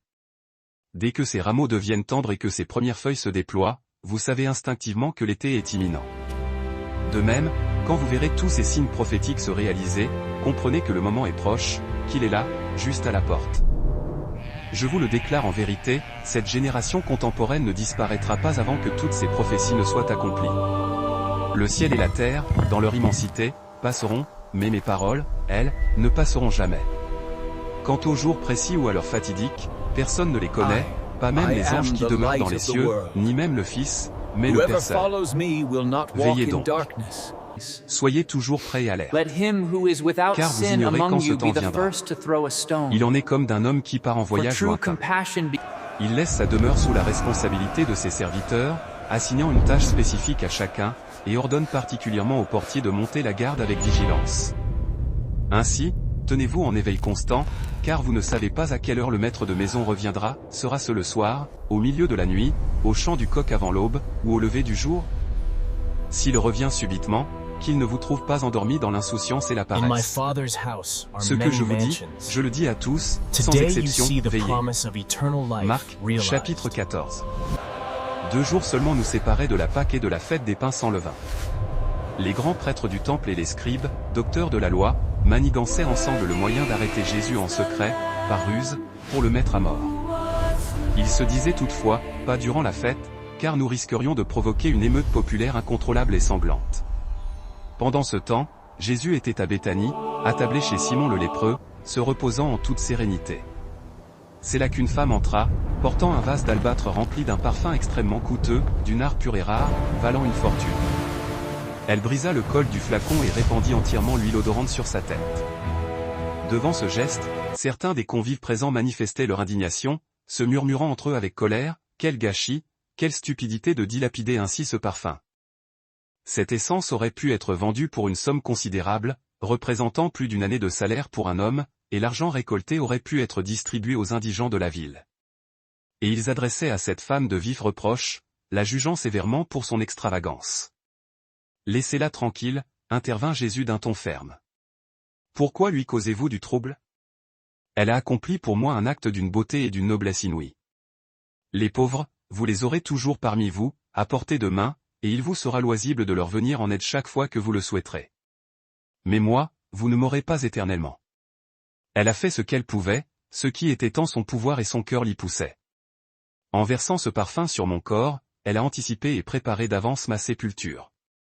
En vérité, je vous le dis solennellement, partout dans le monde où cet évangile sera proclamé, ce qu'elle a fait sera aussi raconté, témoignage de sa dévotion, pour que sa mémoire soit honorée à jamais. » Alors, Judas Iscario, l'un des 12 disciples choisis, se rendit auprès des grands prêtres. Son dessein était de leur livrer Jésus, de le trahir contre de l'argent. Ils furent remplis de joie à cette nouvelle et lui promirent de le payer généreusement. Dès lors, Judas chercha l'opportunité favorable et discrète pour remettre le maître entre leurs mains. Le premier jour de la fête des pains sans levain, le jour où l'on immolait traditionnellement l'agneau pascal, les disciples de Jésus l'interrogèrent, « Où souhaites-tu que nous allions faire les préparatifs nécessaires pour que tu manges la Pâque ?» Il envoya 2 de ses disciples avec ses instructions précises, « Allez dans la ville. Un homme portant une cruche d'eau vous y rencontrera un signe inhabituel à cette heure. Suivez-le. Et dites au maître de la maison où il entrera, le maître demande, où est ma salle, mon lieu de réception, où je pourrai manger la Pâque avec mes disciples? Il vous montrera à l'étage une vaste chambre haute, spacieuse, déjà meublée et prête à l'usage. Faites-y nos préparatifs pour le repas. Les disciples partirent, se rendirent dans la cité, et trouvèrent toutes choses exactement comme Jésus leur avait dit. Ils préparèrent donc le repas de la Pâque avec soin. Quand le soir fut tombé, Jésus arriva en compagnie des 12. Pendant qu'ils étaient allongés à table, prenant leur repas, il déclara, le cœur lourd d'une tristesse profonde, « En vérité, je vous le dis, l'un de vous va me livrer, oui, un de ceux qui mangent avec moi en cet instant même. » Ils furent envahis d'une angoisse et d'une profonde tristesse et, un à un, ils se mirent à lui demander, « Ce n'est quand même pas moi, Rabbi ?» C'est l'un des 12, répondit-il, celui-là même qui trempe son pain dans le plat avec moi. Certes, le Fils de l'homme s'en va suivre son destin, conformément à ce qui a été écrit à son sujet dans les Écritures. Mais malheur à cet homme par qui le Fils de l'homme est trahi. Il vaudrait mieux pour lui qu'il ne fût jamais né et n'ait jamais vu le jour. Pendant qu'il continuait à manger, Jésus prit du pain. Après avoir prononcé la bénédiction de grâce, il le rompit avec solennité et le donna à ses disciples, en disant, « Prenez. Ceci est mon corps, livré pour vous. » Puis il prit la coupe. Après avoir rendu grâce, il la leur donna, et tous les disciples en burent. Ceci est mon sang, celui de la nouvelle alliance divine, qui va être versé pour la multitude en rémission des péchés. Vraiment, je vous le déclare, je ne boirai plus désormais du fruit de la vigne jusqu'à ce jour merveilleux où j'en boirai du nouveau, le vin de la joie, dans le royaume de Dieu. Après avoir chanté les psaumes traditionnels de la Pâque, ils se levèrent et se rendirent au mont des Oliviers. « Vous allez tous m'abandonner cette nuit, » leur annonça Jésus, « la prophétie doit s'accomplir, je frapperai le berger, et les brebis seront dispersées aux 4 vents. Mais, une fois que je serai ressuscité, je vous précéderai en Galilée. » Pierre s'avança avec assurance, plein d'une ferveur irréfléchie, « Même si tous les autres t'abandonnent et s'enfuient, moi, je ne t'abandonnerai jamais. » « En vérité, je te le dis, » répliqua Jésus avec une tristesse résignée. « Aujourd'hui même, cette nuit, avant que le coq n'ait chanté 2 fois, toi-même tu m'auras renié 3 fois publiquement. » Mais Pierre insista avec véhémence et une conviction passionnée, prêt à mourir, « Quand bien même je devrais aller jusqu'à la mort avec toi, je ne te renierai absolument jamais. » Et tous les autres disciples, dans leur élan, répétèrent la même promesse. Ils arrivèrent dans un lieu sombre appelé Gethsémané, le pressoir à huile, situé au pied du mont.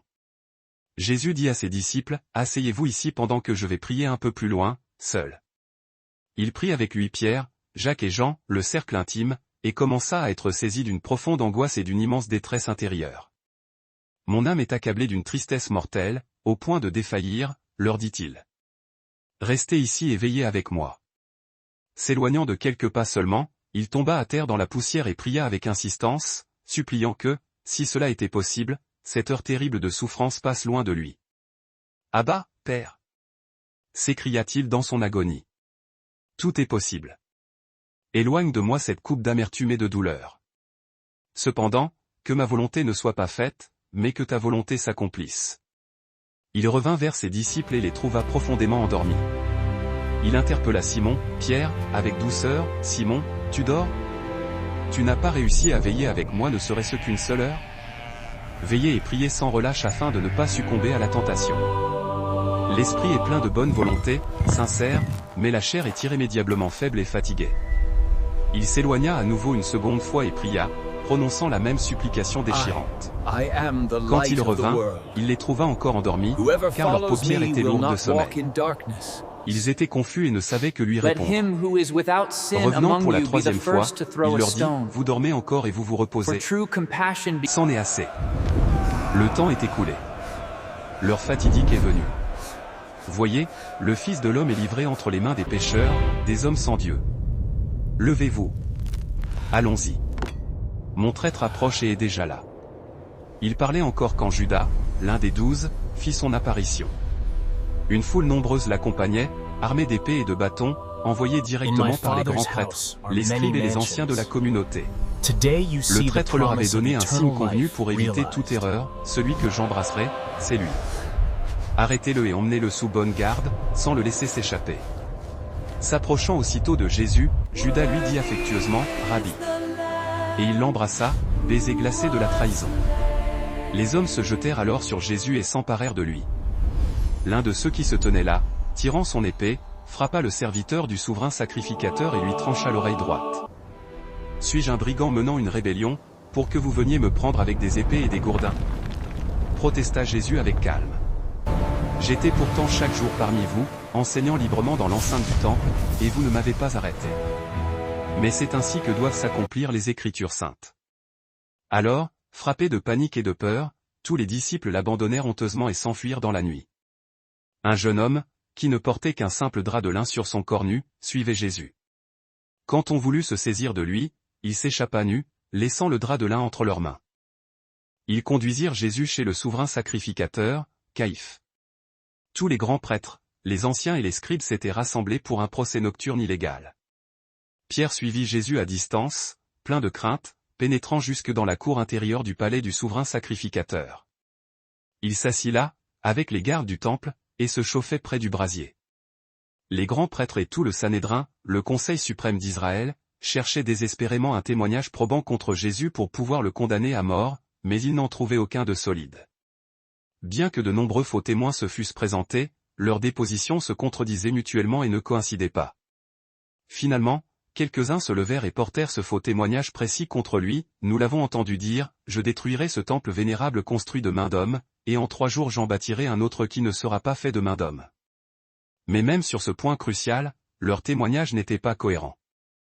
Alors le souverain sacrificateur se leva au milieu de l'assemblée et interrogea Jésus, « Ne réponds-tu rien? Que dis-tu de ce qu'il dépose contre toi ?» Mais Jésus garda le silence glacial, sans donner la moindre réponse, accablant ainsi ses accusateurs. Le souverain sacrificateur l'interrogea encore, à l'endroit au but, « Es-tu le Messie, loin, le Fils du béni, l'envoyé de Dieu ?» « Je le suis, » répondit Jésus sans hésiter. « Et vous verrez le Fils de l'homme siéger à la droite du Tout-Puissant et venir sur les nuées du ciel avec grande puissance. » Le souverain sacrificateur, scandalisé, déchira ses vêtements en signe de condamnation. « À quoi bon encore des témoins ?» s'écria-t-il. « Vous avez entendu le blasphème proféré par lui. Quel est votre avis ? » Tous prononcèrent leur verdict unanime, il était coupable et méritait sans aucun doute la peine de mort. Alors, certains se mirent à lui cracher au visage avec mépris. Ils lui bandèrent les yeux, le frappèrent à coups de poing, en l'apostrophant de façon moqueuse, devine, prophète? Et les gardes le prirent à leur tour et le rouèrent de coups humiliants. Pendant ce temps, Pierre était en bas, dans la cour. Une des servantes du souverain sacrificateur passa près de lui. Elle aperçut Pierre qui se chauffait. Le fixant attentivement, elle lui dit, « Toi aussi, tu étais avec Jésus le Nazaréen. » « Je ne sais pas, je ne comprends absolument pas de quoi tu parles, » répondit-il, niant toute connaissance, et il s'écarta vers l'entrée, cherchant à se dissimuler. La servante l'aperçut à nouveau près du portail et répéta à ceux qui se tenaient là, « Certainement, celui-ci est l'un d'eux. » Il le nia de nouveau, avec force cette fois. Peu après, ceux qui se trouvaient là insistèrent auprès de Pierre, « Il n'y a pas de doute, tu en fais partie, tu es un Galiléen, car ton accent te trahit. » Alors, se mettant à jurer et à appeler des malédictions sur lui-même, il leur affirma, « Je ne connais absolument pas cet homme dont vous parlez. » Immédiatement, le coq chanta pour la seconde fois. Et Pierre se rappela alors la parole prophétique que Jésus lui avait dite, « Avant que le coq n'ait chanté 2 fois, tu m'auras renié 3 fois. » Et, brisé par le remords, l'amère douleur de sa lâcheté et la tristesse, il fondit en larmes. Marc, chapitre 15.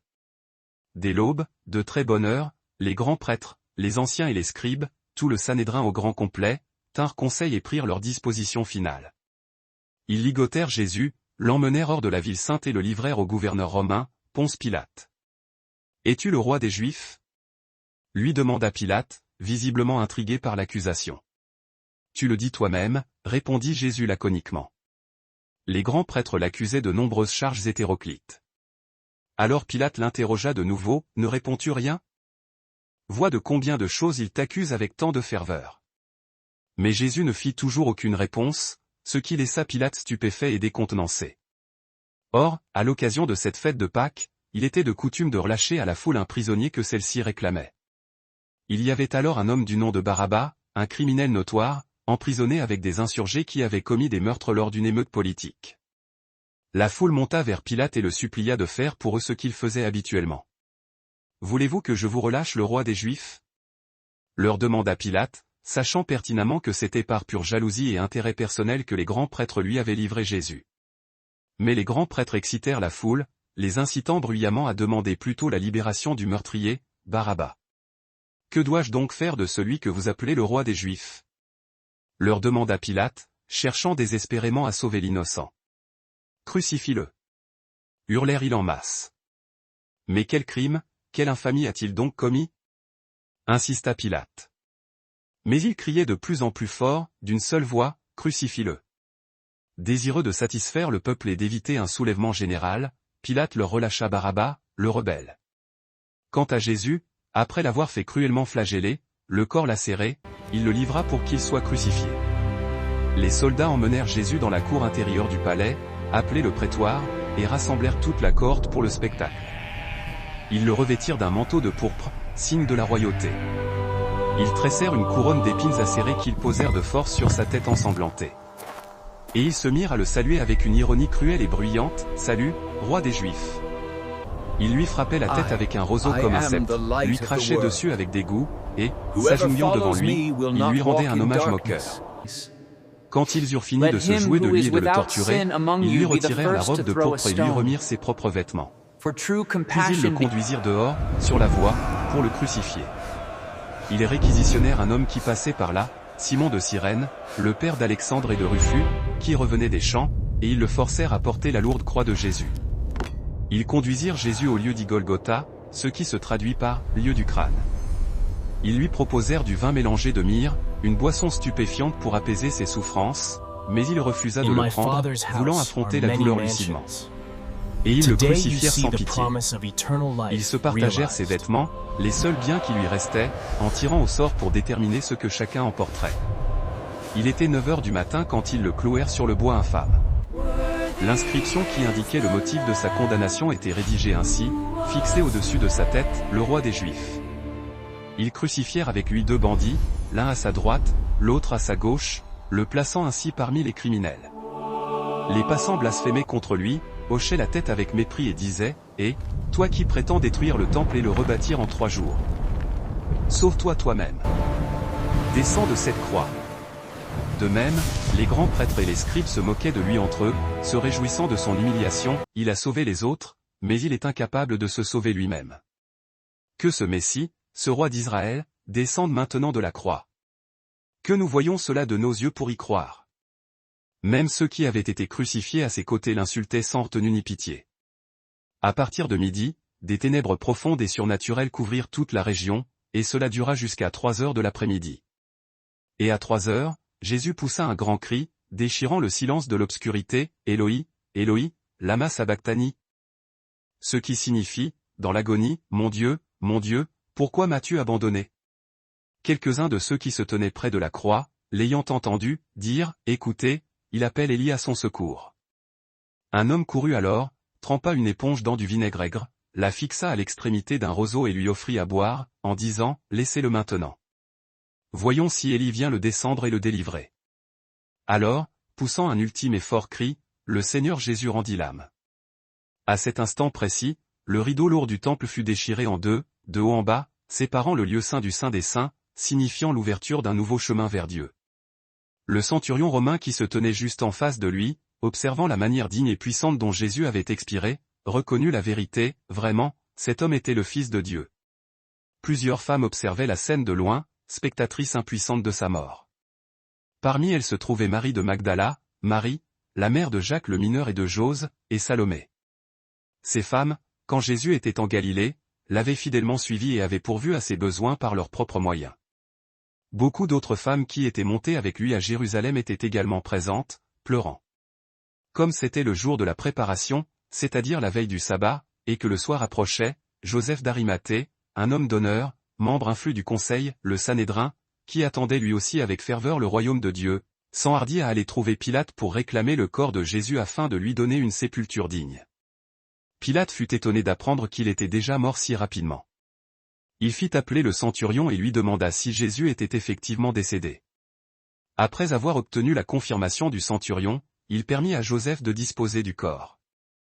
Joseph acheta alors une pièce de lin blanc de qualité, descendit le corps de la croix, l'enveloppa dans ce linceul et le déposa dans un tombeau neuf taillé dans le roc, où personne n'avait encore été placé. Puis il roula une pierre massive contre l'entrée du sépulcre pour le sceller. Marie de Magdala et Marie, mère de Jose, observaient attentivement l'endroit exact où il avait été mis. Marc, chapitre 16. Lorsque le sabbat fut achevé, Marie de Magdala, Marie, mère de Jacques, et Salomé achetèrent des aromates précieux afin d'aller embaumer le corps de Jésus selon le rite funéraire juif. Très tôt le matin du premier jour de la semaine, juste après le lever du soleil, elles se rendirent au tombeau. Elles se demandaient entre elles, avec anxiété, qui nous roulera cette lourde pierre de devant l'entrée du sépulcre. Mais quand elles levèrent les yeux, elles constatèrent que la pierre, qui était pourtant extrêmement grande, avait déjà été roulée sur le côté. Pénétrant à l'intérieur du tombeau, elles virent un jeune homme, un ange, vêtu d'une longue robe blanche éclatante, assis à droite. Elles furent saisies de stupeur et d'effroi. « Ne vous alarmez pas, leur dit-il avec calme. Vous cherchez Jésus de Nazareth, qui a été crucifié. Il est ressuscité. Il n'est plus ici. Voyez l'endroit exact où on l'avait déposé. Mais allez immédiatement dire à ses disciples, et spécifiquement à Pierre, qui est en plein désespoir, il vous précède en Galilée. C'est là que vous le verrez, exactement comme il vous l'a annoncé avant sa mort. » Saisies de tremblement et de confusion, les femmes sortirent du tombeau et s'enfuirent, courant dans la panique. Elles ne dirent rien à personne, car la peur et l'émerveillement les dominaient totalement. Après être ressuscité, tôt le matin du premier jour de la semaine, Jésus apparut d'abord à Marie de Magdala, celle de qui il avait chassé 7 démons. Elle s'en alla annoncer la nouvelle à ceux qui avaient été avec lui, qui étaient plongés dans le deuil et pleuraient amèrement. Quand ils entendirent que Jésus était vivant et qu'elle l'avait vu de ses yeux, ils refusèrent de la croire, jugeant ses paroles incohérentes. Après cela, Jésus apparut sous une apparence différente à 2 d'entre eux tandis qu'ils marchaient dans la campagne. Ceux-ci revinrent et le rapportèrent au reste des disciples, mais ceux-ci ne les crurent pas davantage. Enfin, il apparut aux 11 alors qu'ils étaient à table pour manger. Il leur reprocha sévèrement leur incrédulité obstinée et la dureté de leur cœur, car ils n'avaient pas cru ceux qu'il avait vus après sa résurrection.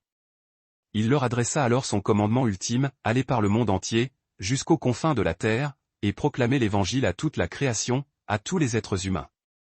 Celui qui croira et sera baptisé sera sauvé pour l'éternité, mais celui qui ne croira pas sera jugé et condamné.